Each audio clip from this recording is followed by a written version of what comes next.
Welcome! This is Author. My name is Sven Davison, and today I have a continuation with Kemper Donovan. Let's hear what he has to say. Well, I always say that if I ever got to the point where anyone ever cared enough to ask me that question about how I came to be a writer, I would always be very honest about the fact that I did not come to writing I did not write as a child. I actually came to writing very late. I've been a late bloomer in kind of everything in my life, and I didn't start seriously writing until I think I was 29. I was always a lifelong reader. You're 30 now? And I'm 29 and a half now.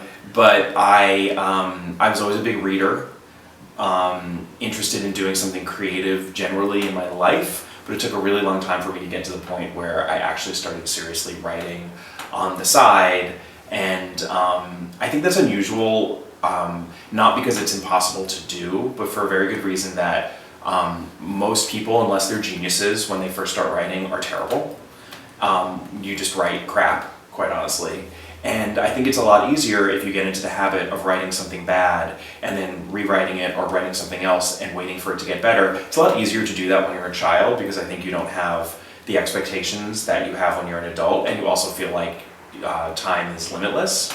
But when we all become adults, we realize that time is ticking away, and I think it's harder to give yourself the breathing room that you actually need to do when you're first starting out writing when you're an adult, because you write something, you read it over and you're like, this is terrible, I'm terrible, you beat yourself up about it, and then you move on to something else. And I think that's why it's so tough to start writing as an adult, and why most writers or successful writers say, I wrote ever since I was 5, or like I was writing in the womb. And I remember always hearing that and getting very discouraged by it when I was trying my hand at it in the beginning. And there are so few writers that ever say, I didn't start writing until pretty late.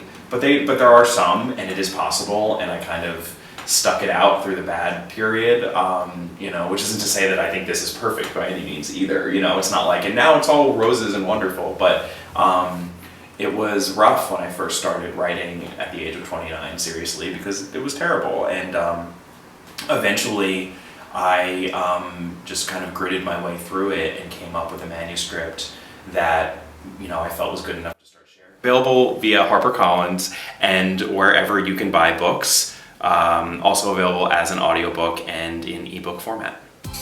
Please subscribe so my dad can make more videos like this. Thank you.